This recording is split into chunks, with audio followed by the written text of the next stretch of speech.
আসসালামু আলাইকুম দর্শকেরা, অনেক দিন পর আবার একটা নতুন ভিডিও নিয়ে আপনাদের মাঝে আমি হাজির হলাম। আমি মোহাম্মদ রবিউল ইসলাম। তো আজকে যেটা আমাদের হাতে দেখতেছেন সেটা হলো একটা পাউডার ব্যাটারি চার্জার। তো এর সমস্যা একটু অন্যরকম সমস্যা। দেখেন এই যে আমাদের যে ক্যাপাসিটারটা ফুলে উঠছে। তো এই ক্যাপাসিটারে ফুলে ওঠার একটাই কারণ হতে পারে যে আমাদের ভোল্টেজটা চার্জারের বাড়তি হয়েছে। ভোল্টেজটা আপনি অটোমেটিক বেড়ে যাওয়ার কারণে আমাদের ক্যাপাসিটারটা ফুলে ওঠে। এবং চার্জারে আরেকটা সমস্যা, সাউন্ড করতেছে। আরেকটা সমস্যা সেটা হলো ফুল চার্জ দেখায় না। তো এই সমস্যাটা কি কারণে হয় সেটাই আজকে আমরা দেখব। তো ভোল্টেজ বাড়তি হওয়ার কারণ সাধারণ আমরা জানি। এই যে আমার পাশে যেই সোপারটা দেখতে পাচ্ছেন, তো এখান থেকে কোনো একটা পিন মিস করলেই এই সমস্যাটা হয়। তো আজকে আমরা দেখব যে আদৌ কিনা ওই সোপারের কারণে ভোল্টেজটা বাড়তি হয়েছে কিনা, এটাই আমরা জানার চেষ্টা করব। তো ভিডিওটা যেখান থেকেই দেখতেছেন অবশ্যই শিখতে চাইলে কোনো টানাটানি করবেন না, পুরাটাই দেখবেন। তো আমাদের পাশে থাকুন, দেখুন আমরা এখন কীভাবে কী চেক করি। তো এটা চেক করতে গেলে আমাদের এইরকম একটা মাল্টিমিটার প্রয়োজন। এইরকম একটা আপনার ইচ্ছা অনুসার ডিজিটাল নিলেও হবে, সমস্যা নাই। কথা হলো আপনি বুঝতে পারলেই হবে। তো প্রথমে আমরা এটা মাপ দেব। প্রথম অবস্থায় মাপ দিতে গেলে দেখা লাগবে আমার এই দুই পিন ঠিক আছে কিনা। সিলেক্টেড কাটার করে নিই। এখন দেখব আমার ফাঁকাটা ঠিক আছে কিনা। অবশ্যই এটা দেখে নেবেন। দেখে নেওয়ার পর আমার মাপ শুরু। এই যে দেখেন আমার সিলেক্টেড ফাটা ঠিক, মানে শর্ট মাপ দেখাইছে। তো এখান থেকেও আমি শর্ট মাপটা ঠিক পাবো। এখান থেকে যদি শর্ট মাপ পাই, তো এখন আমার জানা মতে সোপার ঠিক আছে। যদিও বা এসি সাইড মাপ দেওয়া লাগে না, তারপরে মাপে দেখি ঠিক আছে।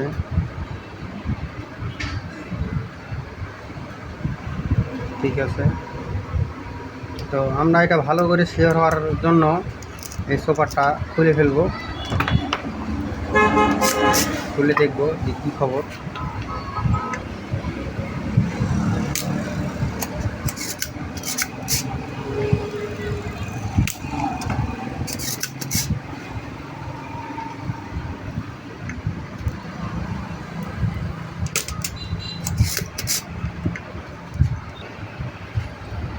তো আমাদের এখান থেকে রান করে নেওয়া শেষ।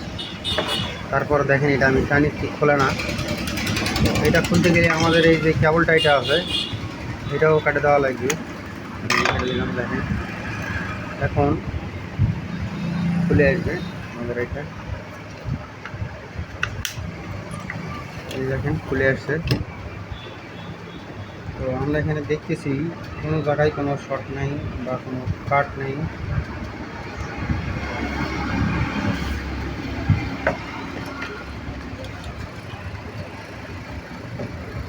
দেখুন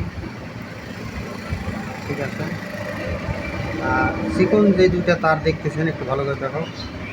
চিকন যে তার দুটো দেখতেছেন, এই দুটা হলো ফ্যানের 12 ভোল্টের জন্য। তো এগুলো ভালো আছে। এটা হলো আমাদের এসিও ঠিক আছে। ঠিক আছে। তো আমাদের সোফারে কোনো সমস্যা নেই, সোফা ঠিক আছে। তো আমরা দেখবো বোর্ডের মধ্যে আরও কোনো সমস্যা আছে নাকি। এর মধ্যে আরও কোনো সমস্যা আছে কিনা দেখতে গেলে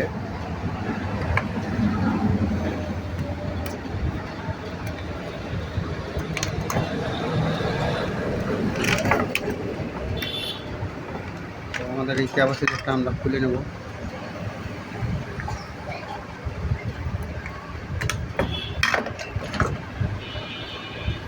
এখানে ক্যাপাসিটার লাগা আছে 63,000।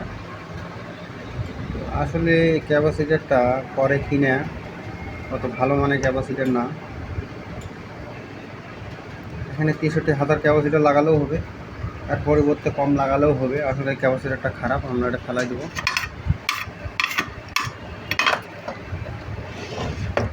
এই ক্যাপাসিটারটা লাগাবো।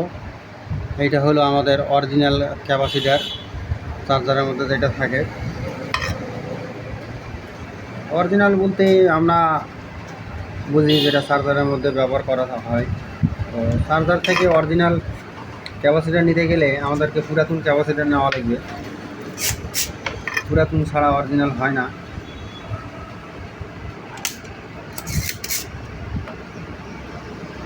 আর অনেকেই পুরাতন ক্যাপাসিটারের কথা শুনলে তাদের গায়ে অ্যালার্জি শুরু হয়।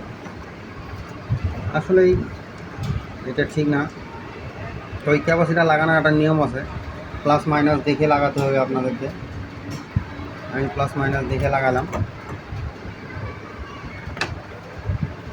এরপর আমরা সুপারটা লাগিয়ে দেখবো আমাদের সমস্যাটার সমাধান হয়েছে কি না।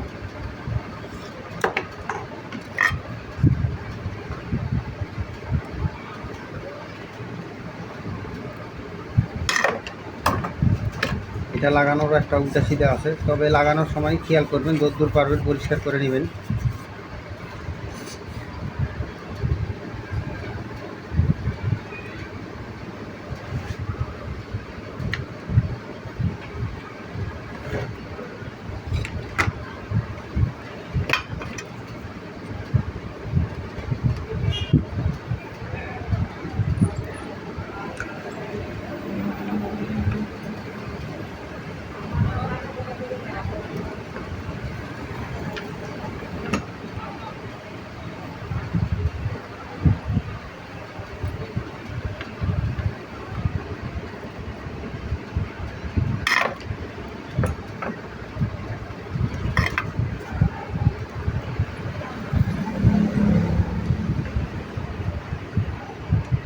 অবশ্যই সোল্ডারিংটা ভালো করে নেবেন।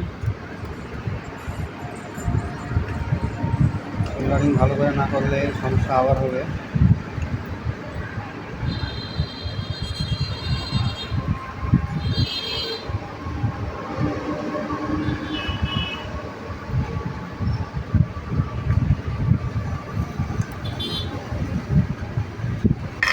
আমার সোল্ডারিং করা শেষ। এরকম একটা বড় কেবলটাই দিয়ে আবার পুনরায় বাঁধে নেবেন আপনারা। আমিও নিব একটু পরে।